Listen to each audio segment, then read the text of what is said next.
Urban Planning, and Mr. Eugene Antalovsky, CEO of Urban Innovation, the key lecturer in the topic of Create Value from Quality of Life. Please welcome.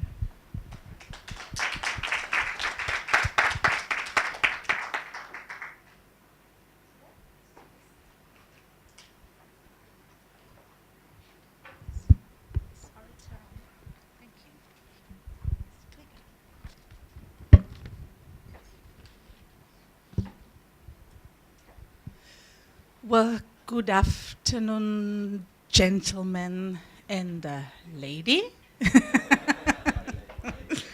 um, it's a great pleasure and an honor for me to be here with you today. My name is Maria Vasilako. I'm the Deputy Mayor of Vienna. And as such, I am responsible for urban development, for energy planning, for mobility design, and for citizen participation in climate protection, which also leads me to being not the sole, but one of the key people who are responsible for our Smart City initiative. And today I will try to take you a little bit for a virtual journey to Vienna and explain our urban philosophy and the principles of our Smart City initiative. So beware, I will not be talking so much about technologies. I will be talking actually about urbanism. And I will be talking about the urban philosophy of Vienna, the principles guiding our smart city initiatives. And then I will be giving you a few examples and showcases so you can see what for yourselves what we have been working at in the last years. So let me get started. Well, what you here see is at least part of Vienna with the beautiful river Danube, a city that is situated in the heart of Europe, a city that has been very rapidly growing in the last years, and a city that is projected to have 2 million inhabitants by the year 2025. Just to give you one example, alone in the year 2015, the city has grown by 45,000 people. This, of course, is an all-time high. Normally, it's approximately 25 to 30,000 people who decide to come to Vienna and to be Viennese. We always say this is an honor for us if people decide they want to be part of our city. But of course, it is a challenge. What I will be talking about has a little bit not a little bit, has a lot to do with the story of a growing city, because expanding the city, of course, always means opportunities at the same time to do things better and to change a lot. What you can also see is that we are also a very international city. We have currently 181 nationalities living in Vienna, which is also actually a development that has changed the face of our city within the past 30 to 40 years. Now, you might have heard already that Vienna has been ranked several times in a row as the world's most livable city. MERSA, for instance, has been ranking Vienna as the world's most livable city for 9 years in a row. So there must be something we're doing right, I always say. And let's take a deeper look in this. Let's start with Vienna being a green city. And that's actually the first principle. 50% of our overall surface is actually green spaces. And we have decided that we want to keep it this way.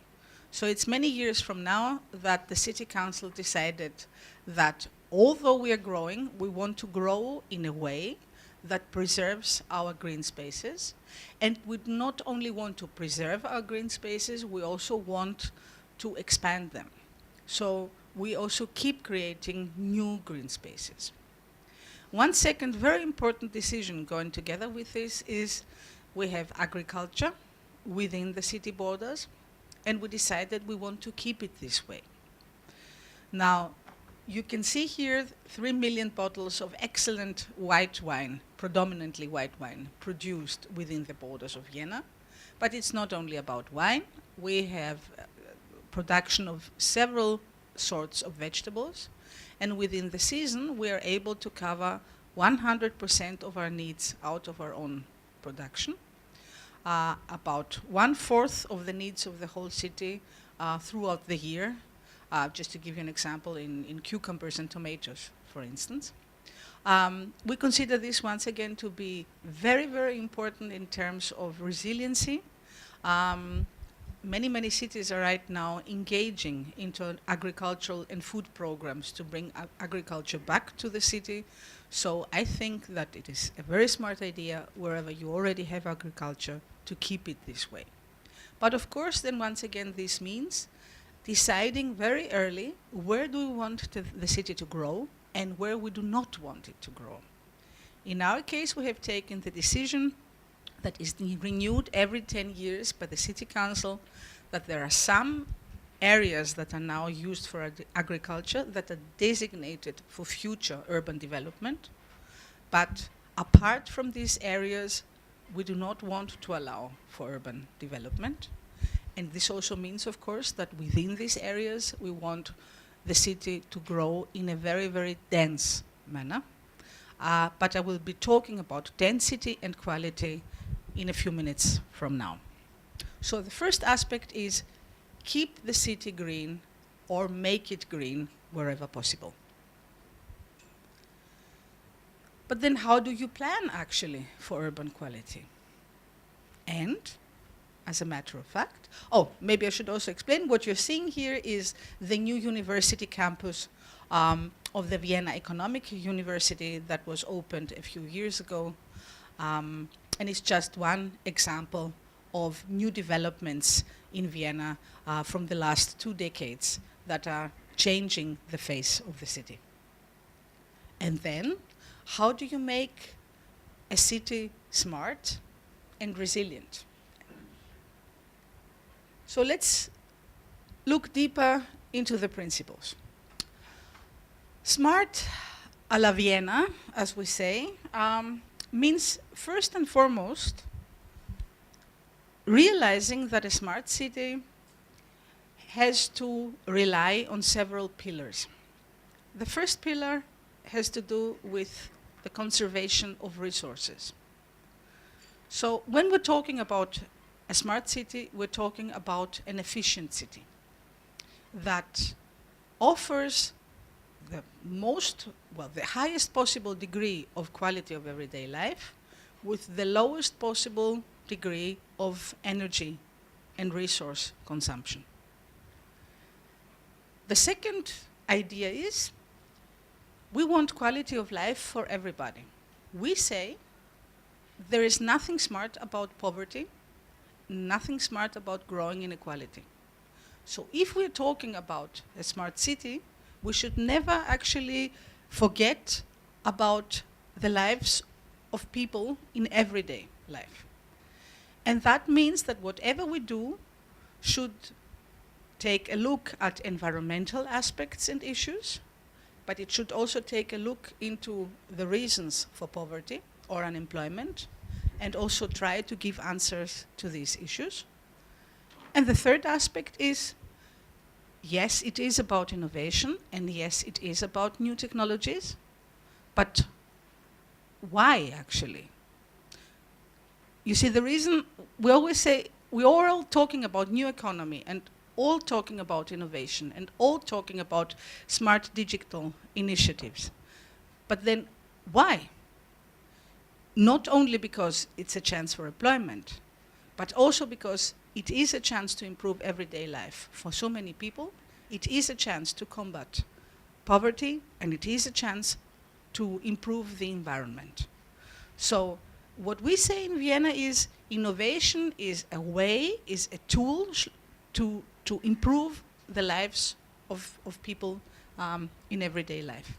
And I think that this holistic approach is maybe a big difference to smart city initiatives, many smart city initiatives that I know across the world, because across the world there are many, many smart city initiatives that are solely technology driven, which is okay, which might be fascinating and very innovative, but I think we should always connect these to the idea of the city we want to be and ask ourselves, how can I introduce and employ new technologies to make my city better as a whole?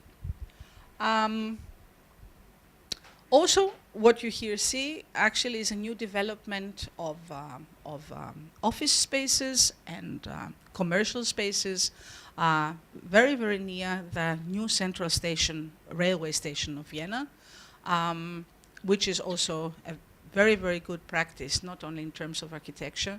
The buildings that you here see are the buildings, the headquarters of a large Austrian bank called Erste Bank, and are energetically very, very high standard. Plus they offer very high quality of public spaces that are not there, that are accessible and usable, not only that by the people working there, who are actually a few thousand people, but for the whole city. The next principle is move the city sustainably. So if we're talking about smart city, I always say you have to take a deeper look into the way the city's everyday mobility is organized. We're talking about resource preservation, we're talking about low energy consumption. Well, what has been growing from year to year in cities all over the world is actually everyday traffic and energy consumption, as well as carbon dioxide emissions resulting from transport. In Vienna, we have very ambitious targets. We said by the year 2025, we want 80% of all everyday trips to be done on foot, with the bicycle or with public transport. And we want only 20% of everyday trips to be done by private car. And we're actually on a good way. Right at this moment, 73% all of everyday trips are done with public transport on foot or cycling. Only 27% of all everyday trips are done by private car. And of course, there's a question that goes with it. How did you achieve this? No, first and foremost, we have an excellent network of public transport, not only expanding metro lines, but also consisting of bus lines and the tramway. Vienna took a very smart decision back in the 70s and 80s when we introduced the metro to keep the tramway, which has proved to be actually the city's backbone when it comes to having a very dense and high quality public transport system. But what we also did a few years ago was to make the annual card for public transport cheaper. This is also a very good example of doing something smart, although it has nothing to do with technology at first glance. And this decision to make public transport cheaper has worked perfectly. As you can see here, in the meantime, we have many, many more people who are owning an annual card for public transport than car owners.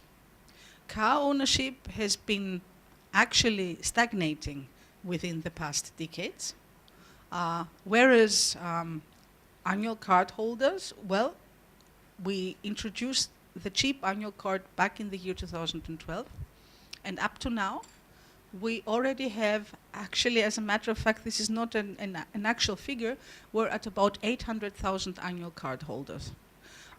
If you count the students, and if you also count the pupils that have even cheaper annual cards, it's altogether more than 1 million people who own annual cards, out of a population of 1.9 million people, approximately. So half the Viennese, actually more than half the Viennese, own an annual card and use it. And this, of course, makes a huge difference. But then it's also about cycling.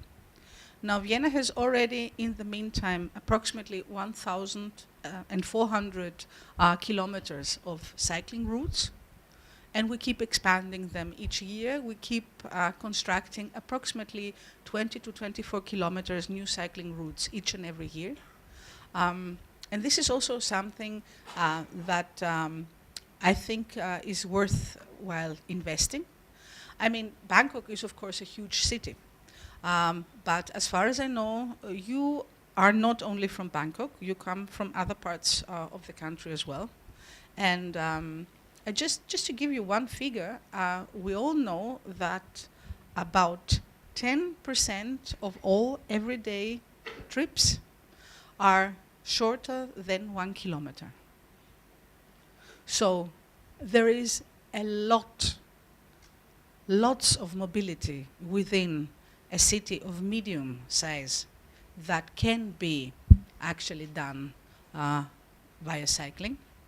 And this can improve a city tremendously, because it is not only cheap, it is ecological, and it also means less congestion.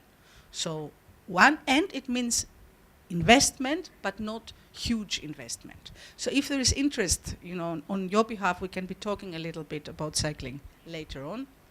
Well, Vienna is investing in becoming a cycling city, and we're on a very, very good way. Right now, 7% of all everyday trips are done by bicycle. And then, actually, it's about walking. And to be honest, I personally believe when talking about a smart city, then actually it is all about walking. Because not only because walking is a very healthy, very cheap, very economically smart way to move around the city, but also because walking and the degree of walking within a city tells us a story about the quality of urban spaces. What I'm trying to say is, if a city is made for walking, then people will use their feet. If a city is made for cars, then people will drive cars. And if you are in a city and you suddenly see that people are walking, that there is pedestrians everywhere. Like, for instance, I don't know, who has been in Vienna already? Almost everybody. So I guess you have pictures of Vienna with the historical parts of the city and thousands of people walking around. Why? Because not only because there's something to see there, but also because there is space for walking. There is pedestrian zones. There is wide sidewalks. This is a city that invites you, actually, as a matter of fact, to go on foot. So when I'm talking about walking, I'm talking about qualities of public spaces. And to be honest, I personally believe that this is the key issue when we talk about smart city and smart city design. So 56% of all everyday trips include walking in Vienna, and then, still talking about mobility, it's about sharing and not necessarily owning. We said many, many years ago, if we want people to decide spontaneously that they want to use a bike to do a small journey from one place to the other, then we have to introduce bike sharing. Because, of course, people live in the suburbs, they will drive via public transport, for instance, to the center of town. But then once they're there, they should have the possibility to decide between different modes how they want to move within the city. So we introduced, back in 2003, as a matter of fact, as the first city worldwide, a bike sharing system that has been copied all over the world in the meantime and is highly successful. And we have also introduced car sharing, which is another very, very successful story. And it's actually one of the best ways to encourage electric vehicles and to promote them. Up to now, we still have conventional car sharing in Vienna, but we're in the middle of negotiations with providers to encourage and also promote on our behalf that they switch to electric vehicles within the next decade. Which leads me to the main principle of what I believe that is a key idea, a key conception of a smart city. I always say, actually, when talking about a smart city, we should ask ourselves, what kind of cities is it that we want to live in? Where do we want our children to grow up? And this is the guiding principle in Vienna. We say a city that is good for children is good for everybody. It's good for every generation. Why? Well, what is it that people say when, let's say young couples say, when they know that the first child is arriving? Well, at least in most cities of the world that I know, they normally say, oh, now we have to move out of the city, move to the countryside, buy a little house in the countryside, and have our children grow up in a healthy way. Why? Well, because we want our children to be able to grow up in a safe environment. We want them to be able to move around freely. We want them to be able to have contact to nature. And we believe that all these things have nothing to do with the city. You can find these things only in villages or in the countryside, which is actually one of the main reasons why suburbs are growing in many, many cities. We always say, you can provide these qualities at the heart of the city, but it means rethinking urban design. And if you provide these qualities at the heart of a city, of course transformed in one or the other way, what you can actually reach is that young couples will decide to stay in the city, to work there, to raise their children there. And you can actually, this way, you can actually control suburbanization, which is one of the most crucial issues for cities right now, growing and growing and growing, and needing hours and hours to go from one place to the other. So if it is a city that's good for children, how should this and what should this city look like? Well, we say, first of all, create new parks and green spaces, and make the ones you already have open and accessible to everybody to use them. We have in Vienna a total of 990 parks. We have, right now we're in the middle of negotiating a new tree planting program that will mean thousands of trees being planted in the city everywhere to create green boulevards, so that people can walk along the boulevards and always have shade, which is very, very important. I do not need to say this here in Bangkok, but also in Vienna, because of climate warming, we have more and more hot summers each and every year, and we realize we are a green city already, but we need much, much more of this.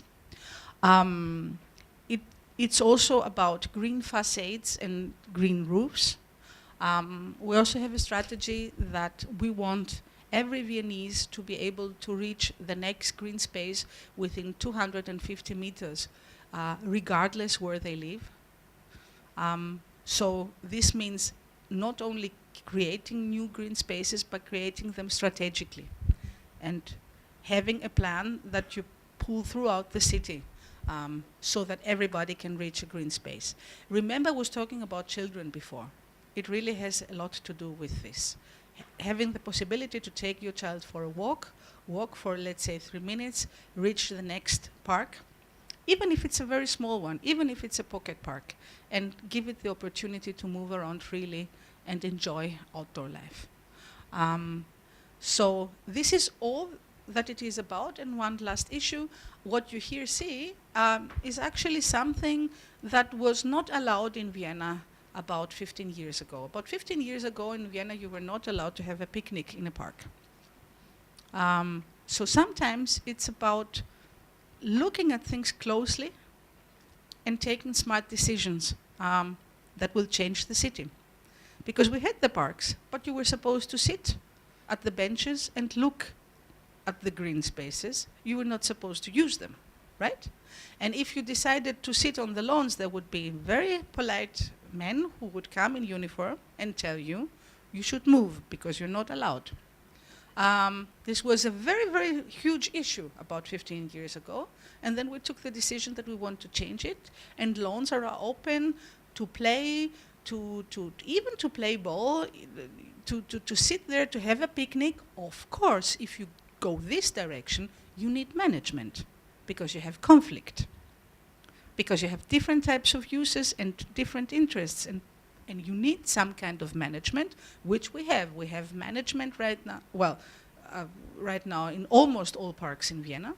We have what we call a mobile management, so they will move around, and if there are complaints, they will come and talk to people. But once again, I personally find it crucial for the quality of life in a smart city that you have these spaces and that you have management and that people are allowed to use them. Now the second thing is keep creating new public spaces that are accessible to everybody, especially in neighborhoods where you have very little public space. Make the most of space in growing cities. What you here see is a terrace, which is actually a park, and that was created, as you can very well see, over the metro line. This is part of a concept that foresees about 5 to 6 such terraces that are to be created in the next years over this metro line.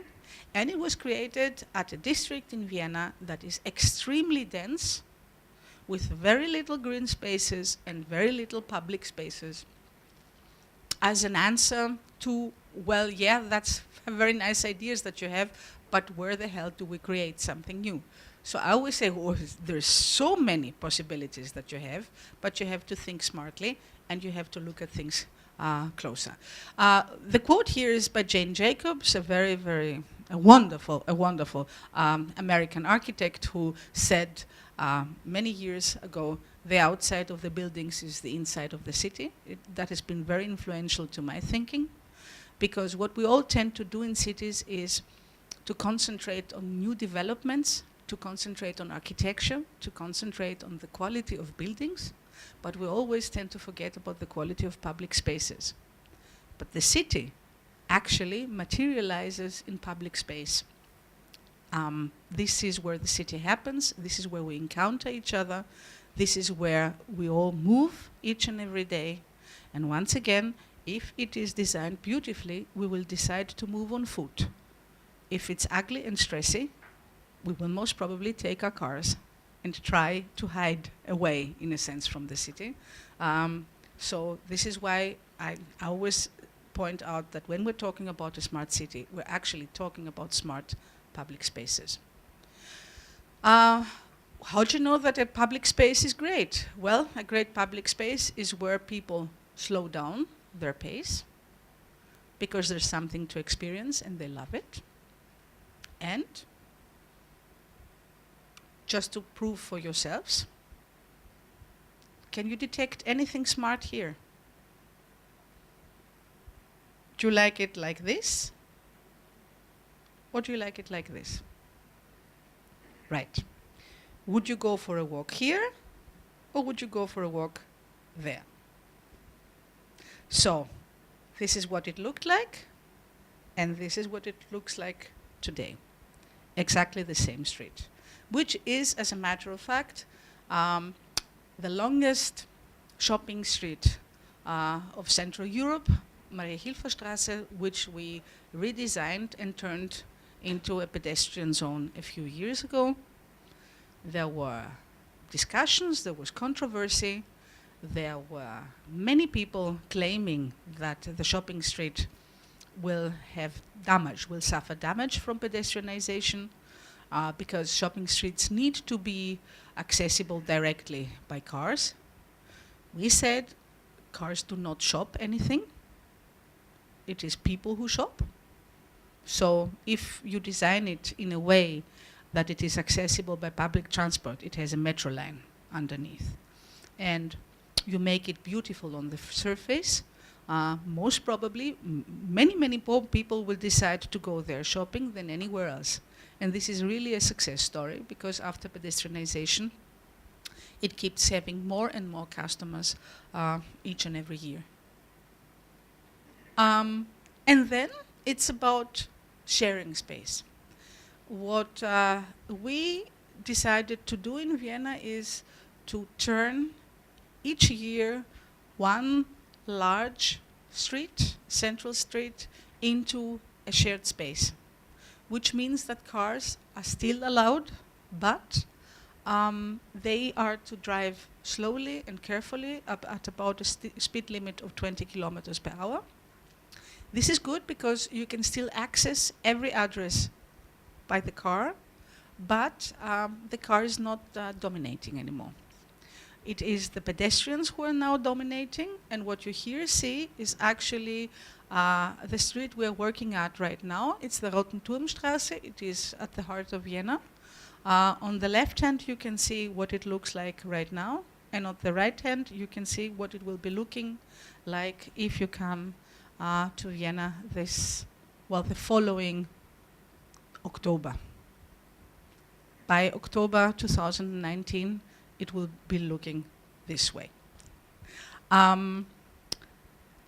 Once again, you need, if we're talking about smart city and public spaces, you need a concept. You need an idea of combining green spaces, public spaces, squares with boulevards, and creating a situation that makes it very attractive for people to walk for kilometers in kilometers if they choose to.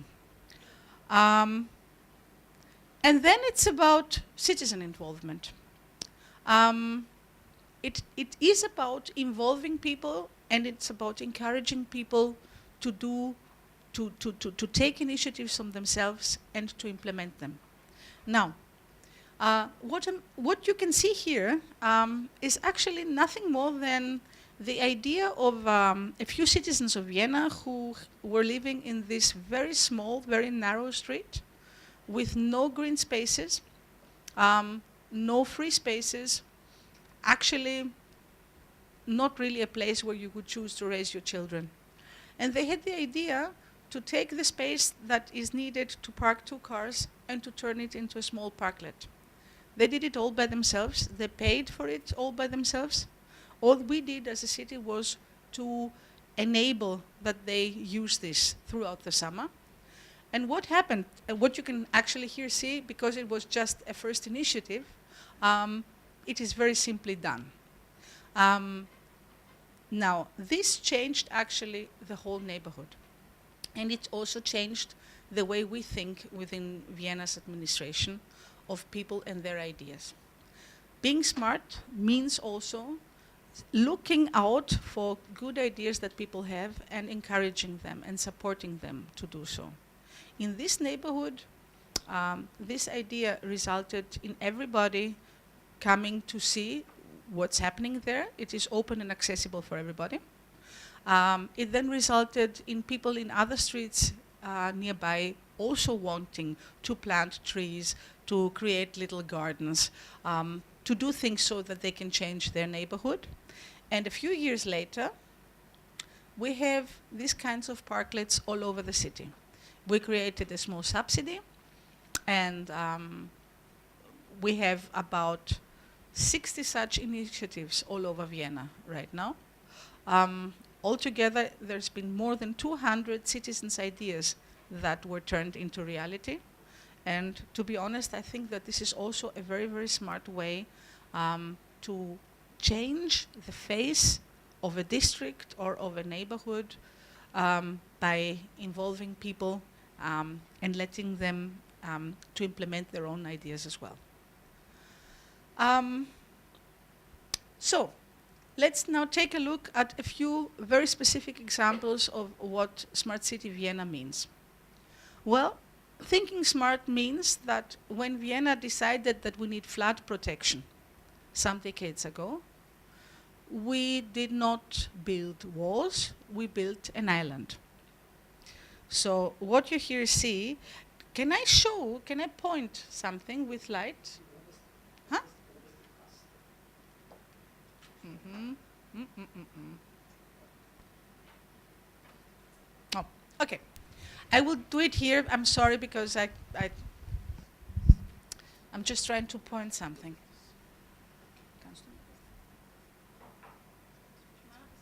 Okay, no, okay. No, that's okay. That's okay. This one. This one. This one. The Okay. red one. Now I can. You can see, most probably. Now I know why. It's over there. Okay. So, okay, if you take a look over there, what you here see, this island, was actually created in the late 70s and 80s. In the late 70s and 80s. It wasn't there all the time. Okay? And it's actually flood protection. Now, by creating this island, not only did we manage to actually solve our flooding problem, but at the same time, we created one of the most beautiful recreation areas that there are in Central Europe. It's 24 kilometers long, and we took the decision that we want to keep it as a recreation area. We do not want to develop a new urban quarter there. This is actually one example that combines all the things that I have been talking about up to now all together. So it's about flood protection, it's about creating new green and urban spaces, it's about recreation, it's about children and moving around, it's about public transport. The island is connected to the city with 2 metro lines. It's about actually one of the most wonderful places that belong to all Viennese and at the same time are a smart flood protection measure. But it is also a way to produce energy. It was combined with an energy, with a power plant. So it is actually recreation and smart urban design and smart flood protection and smart energy protection, not protection, excuse me, creation. This is what I am talking about all the time when saying smart is not just having a new technology and applying it, it's about thinking all several aspects together and trying to create combined solutions. Think smart means, of course, investing in local energy solutions. What you can here see, for instance, is, what I'm trying to show you right now with this picture is that when we're talking about local energy solutions, it's about using all kinds of resources that you have, which are locally different, of course, from city to city, to create energy. Vienna invests a lot in producing energy, for instance, from waste incineration. So what you can here see, let me once again show you. I will have to move.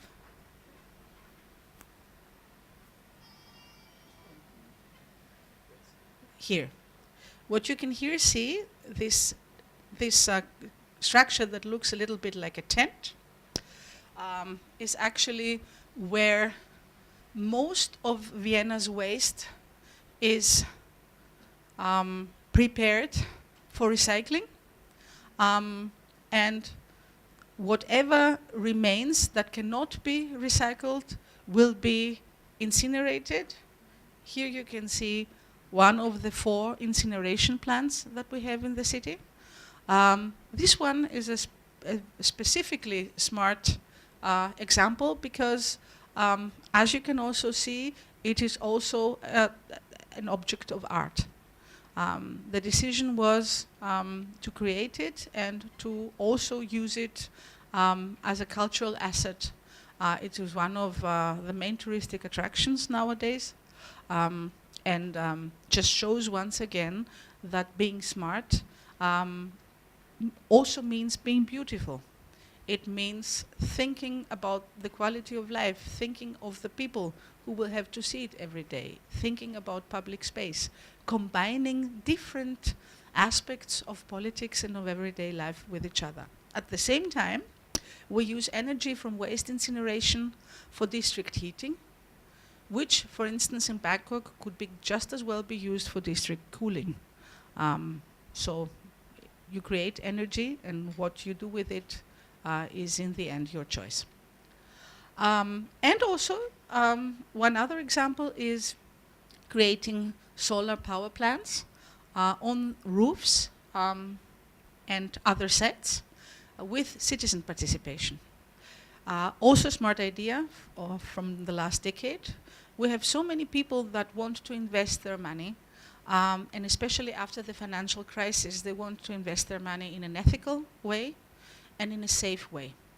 So what we did was to give citizens the possibility to invest their money in power plants.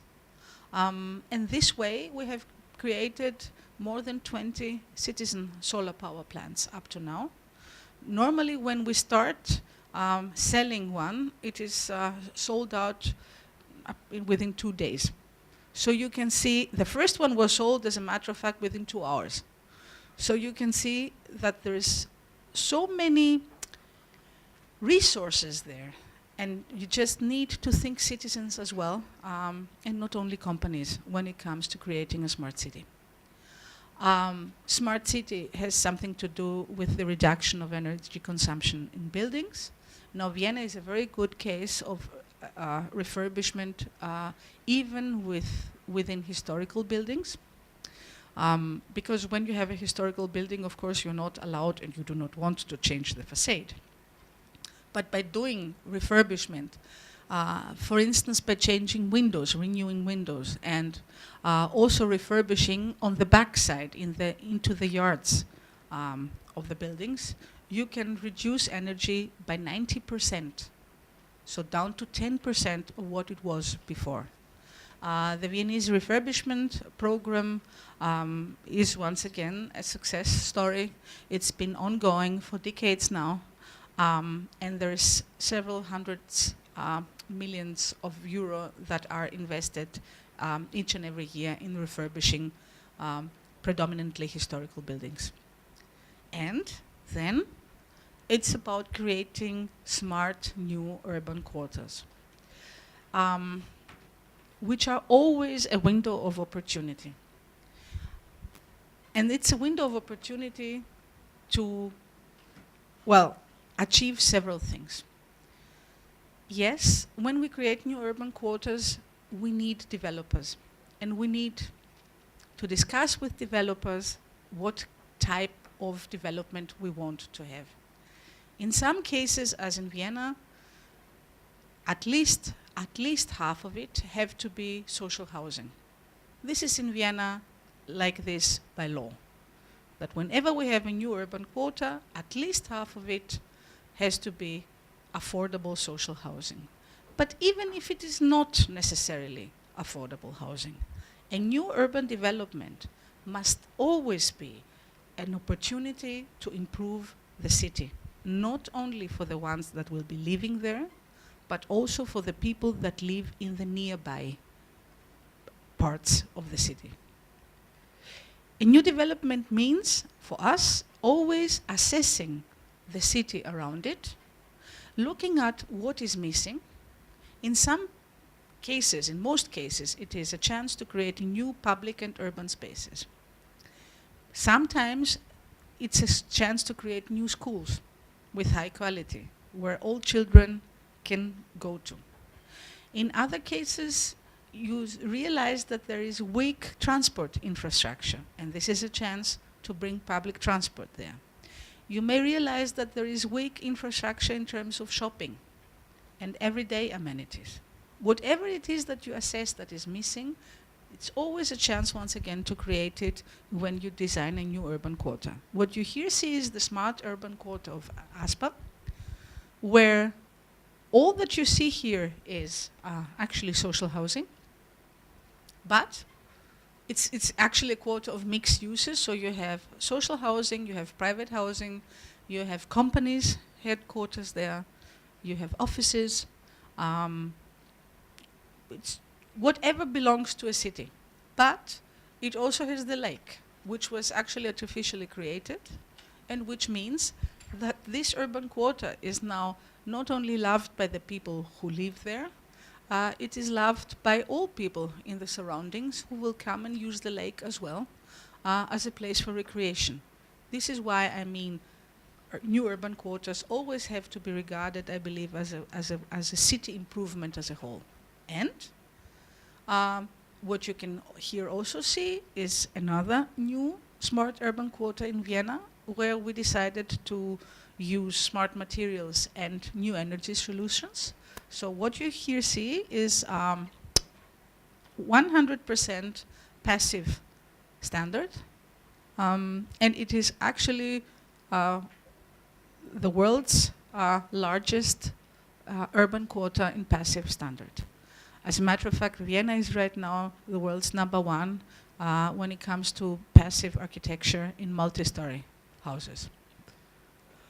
So it produces all energy that it needs and has almost no energy consumption for heating or cooling. Here's another example. This is a new school campus. We have a school campus program in Vienna creating new schools all over the city. This is an example of a new school campus that will be, as a matter of fact, producing more energy than it needs. So once again, it has to do with materials and it has to do with local energy solutions. Here you can see the first high-rise building being created right now in Seestadt Aspern out of timber. So once again, it's about using renewables, new materials, and new energy solutions. So actually, while we're sitting here, Bangkok is growing, every city all over the world is growing. There is no reason why it should not grow in a smart way. Growth is always a chance. And then it is also about creating, once again, new public and green spaces. What you here see is also a new urban quarter around the new Viennese railway station with a huge park that is open to everybody, is beloved and used by everybody right now. It's just part of our new parks program. And here, the next example of such a development. We always say, if there is a new urban quarter, it always has to bring something good for everybody with it, not only for the people that will be living there. So thanks a lot. I would just like to wrap it up by pointing out a few issues that I think we can all take with us. When we're talking about smart city, I think first and foremost it has to do with getting out of silo management and realizing that you have to get different departments to work together so that you can achieve the kind of city that you want to have. What I have been talking about all the time right now is a cooperation between several departments in Vienna that will have to work jointly in order to make all these things actually reality. But of course you need leadership and you need a vision. So you need a smart city entity or an innovation agency at the municipality level. I think that this is very, very important because bringing innovative thinking and smart city thinking into municipal administration is, as we most probably all know, a little bit tricky.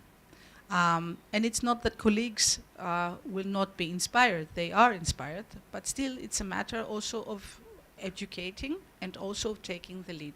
So you need an entity that will take the lead. We'll work together with them in order to develop the vision, in order to develop the master plans, so that things can happen. And then you need involvement from the urban development department, because you will not end up anywhere if you have all these smart visions of the type of city you want to have, but the urban development keeps working the old way. In our case, it was also a process of altogether approximately 10 to 15 years. Our urban development now has actually produced all the things that I have shown you. But of course, there was one point in time where the new thinking started. And it takes years of inspiration and convincing developers and convincing, of course, also public servants that we need to do things differently in order to have good results.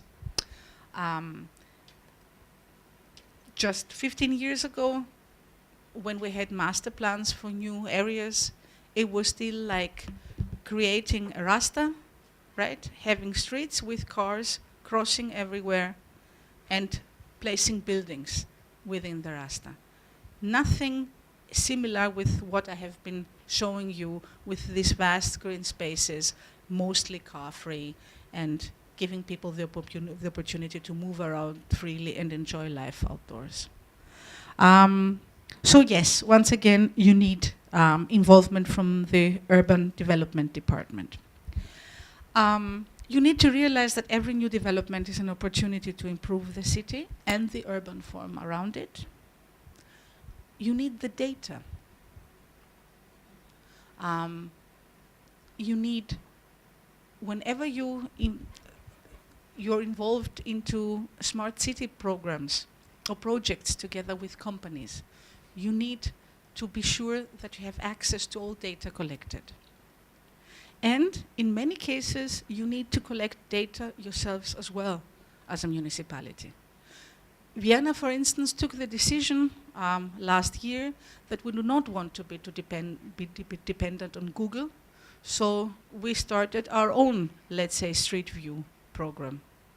And right now, we have the data from each and every street in Vienna that can be used by our own departments. And we provide them also for free for citizens. So it is you who know which data you need to collect, but you need the data. And then you need companies and developers to participate, but you also need citizens to participate. And this is something I always point out in the end. We tend to think a lot about developers because they bring the money and they bring investment, and they are very crucial for us to achieving the kind of city that we need, but we need the citizens as well. And if we decide that we need the citizens as well, we need to give them at least some kind of subsidy or small possibility that they can also make the most out of their own ideas. In the end, it's about inspiration and really wanting to change your city, and I have been very happy to talk to you and wish you all good luck in whatever you are about.